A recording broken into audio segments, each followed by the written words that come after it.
Pessoal, continuando aqui a nossa aula de trigonometria no triângulo retângulo, eu vou falar um pouquinho para vocês agora sobre o Teorema de Pitágoras aplicado a duas situações para que a gente consiga falar um pouquinho melhor sobre alguns valores notáveis de seno, cosseno e tangente. Como a gente já sabe, o Teorema de Pitágoras afirma que em qualquer triângulo retângulo, a soma dos quadrados dos catetos, então se eu fizer aqui, ó, c ao quadrado mais essa medida aqui, b ao quadrado, vai ser igual ao quadrado da hipotenusa. Tudo bem? Isso aí a gente já conhece de aulas anteriores. Sabendo o Teorema de Pitágoras, a gente vai agora deduzir duas coisinhas. A primeira é sobre a diagonal do quadrado. Vamos olhar para esse quadrado aqui de lado L, que se eu fizer diagonal do quadrado, vai dividir em dois triângulos retângulos congruentes, e que essa diagonal D poderá ser expressa em função do lado L. Vamos ver como? Pelo Teorema de Pitágoras, se eu fizer L ao quadrado, que é um cateto, mais L ao quadrado, que é outro cateto, eu vou ter igual a D ao quadrado, que é a minha hipotenusa. L ao quadrado mais L ao quadrado são 2L ao quadrado. Isso daqui igual a D ao quadrado. Se D ao quadrado igual a 2L ao quadrado, portanto, D vai valer mais ou menos a raiz quadrada de 2L ao quadrado. Menos aqui não faz sentido, né, galera? Então, eu vou riscar esse menos aqui da jogada, porque é uma medida de comprimento, ela é positiva. Então, D, L ao quadrado dentro da raiz quadrada, ele vai sair da raiz, vai ficar D igual a L raiz de 2. Beleza. Então, lembremos isso. Num quadrado, se a gente fizer a diagonal dele, vai sempre ter medida relacionada com o seu lado da seguinte forma: D igual a L raiz de 2. Não se esqueçam uma coisinha, este ângulo que aparece aqui é um ângulo de 45 graus, e aqui também é um ângulo de 45 graus. Já falaremos um pouquinho mais sobre esse ângulo já já. Bom, guardou essa informação aqui, ó, diagonal igual a L raiz de 2? Então agora vamos para mais uma aqui que vai ser importante para outras coisas mais para frente também, ó. A altura do triângulo equilátero. Essa altura aqui, ó, desenhei aqui um triângulo equilátero, os três lados de medida L. Aqui embaixo, como eu fiz a altura, bate bem aqui no centro pelo fato do triângulo ser equilátero. E a gente tem aqui L sobre 2. Com isso, a gente forma um triângulo retângulo, que este ângulo é 60 graus, porque o triângulo é equilátero, e este ângulo aqui em cima vai ser um ângulo de 30 graus, porque quando eu fiz aqui a minha altura, pé é 90, aqui embaixo 60, o que falta é 30. Também poderia pensar que isso aqui também é uma bissetriz, né? Vai dividir o ângulo de 60 em duas metades de 30 graus. Tudo bem. Nós temos aí o triângulo equilátero, tracei a altura dele, e nesse triângulo verdinho em destaque eu posso escrever a seguinte relação: h ao quadrado mais L sobre 2 ao quadrado é igual a L ao quadrado. Ou seja, h ao quadrado mais L ao quadrado sobre 4 é igual a L ao quadrado. Ou seja, subtraindo L ao quadrado aí sobre 4, vai ficar que h ao quadrado é igual a L ao quadrado menos L ao quadrado sobre 4. Vou aqui colocar sobre 1 e multiplicar por 4 aqui em cima e embaixo, na ideia do MMC, né, para deixar tudo sobre 4, e vai ficar h ao quadrado igual, vai ficar 4L ao quadrado sobre 4 menos L ao quadrado sobre 4. Com isso, chegamos que h ao quadrado corresponde a 3L ao quadrado sobre 4. H vai valer mais ou menos a raiz de 3L ao quadrado sobre 4. Ou menos, novamente, não faz sentido nesse contexto. E a gente chega à conclusão de que H é igual. L ao quadrado saiu da raiz, L. Raiz de 3 fica lá dentro, sobre 4, raiz de 4, 2. Pronto. A altura de um triângulo equilátero de lado L sempre pode ser expressa da seguinte forma: L raiz de 3 sobre 2. Bom, isso que eu falei para vocês, qual foi a minha intenção em deduzir diagonal do quadrado e altura do triângulo equilátero? Primeiro, porque são formulinhas importantes que em alguns exercícios você ganha tempo se você souber essas formulinhas de cara. Segunda coisa, quando a gente fala dos ângulos de 30, 45 e 60, que se você se recordar comigo, são os ângulos que apareceram tanto lá quando eu fiz lá o quadradinho e dividi aqui na metade, né, 45 graus, ou lá quando a gente fez o triângulo equilátero, e lá no triângulo equilátero a gente fez a altura, apareceu aqui 30, e aqui apareceu um ângulo de 60, não era isso?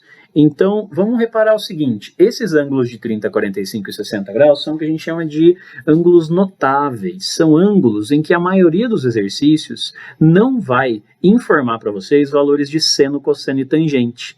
Nossa, professor, será que eu vou ter que deduzir a cada exercício? Não, é lógico que não. Eu tenho aqui um quadrado de lado L, aqui é L, aqui é L, aqui é 45 graus. Será que se eu precisar da tangente de 45, eu sempre vou ter que fazer, cateto oposto a 45L, cateto adjacente L, 1. Tangente de 45, como você pode ver aqui na tabelinha, 1. Nossa, será que eu vou ter que fazer isso em cada exercício? A resposta é não, porque você vai decorar essa tabelinha que está aqui. Muitos de vocês já devem ter visto na escola, já devem ter ouvido professores falarem, mas a estratégia principal é você colocar da seguinte forma para você memorizar, né? Tabelinha 30, 45 e 60 graus, valores de seno, cosseno e tangente, e aí você vai preencher a tabelinha assim, né? 1, 2, 3, 3, 2, 1... tudo sobre 2. A raiz vai no 3 e também no 2. A tangente é diferente. Vejam só vocês. Raiz de 3 sobre 3, 1 raiz de 3. Pronto. E aí você tem valores de seno, cosseno e tangente que você poderá utilizar no meio de algum exercício. Montou essa tabelinha num cantinho na hora que você for fazer uma prova é importante, porque daí você vai usar ela como consulta para alguns problemas que vão precisar ser resolvidos. Não vai precisar deduzir. Professor, eu quero deduzir a tabelinha inteira. Bom, tudo bem, fecha aqui, coloca lá L, lembra que aqui era L sobre 2, a gente chegou à conclusão que aqui era L raiz de 2, a altura era L raiz de 3 sobre 2. Bom, um exercício até interessante você deduzir os valores da tabela, mas com um aprofundamento. Mas o que é importante também você saber é esses valores notáveis aqui você precisa decorá-los. Tudo bem? Bom, para a gente finalizar, duas coisas importantes. Uma delas é a relação fundamental da trigonometria. Ela afirma o seguinte, que para qualquer ângulo, se você pegar o seno desse ângulo ao quadrado, seno ao quadrado de um ângulo alfa, mais o cosseno ao quadrado desse mesmo ângulo, isso aqui sempre vai dar 1. Isso daqui é conhecido como relação fundamental da trigonometria. Fred, da onde vem essa ideia? Se você imaginar aqui um triângulo retângulo, igual a gente já fez na aula hoje, né? Vamos imaginar aqui a hipotenusa é A, aqui é B e aqui é C, e eu vou colocar aqui um ângulo alfa. Olha só, seno ao quadrado. O seno é oposto pela hipotenusa, então é B sobre A ao quadrado. Mais cosseno ao quadrado, cosseno é A adjacente sobre hipotenusa, C sobre A ao quadrado. Tudo bem? Agora, vamos aqui elevar ao quadrado? B ao quadrado sobre A ao quadrado mais C ao quadrado sobre A ao quadrado. Para somar frações de mesmo denominador, a gente mantém o denominador e soma os numeradores. B ao quadrado mais C ao quadrado. Agora, gente, o que é B ao quadrado mais C ao quadrado? Se você se recorda que a gente comentou hoje, isso daqui pelo teorema de Pitágoras, isso aqui não é cateto, hipotenusa, B quadrado mais C quadrado é A quadrado pelo teorema de Pitágoras.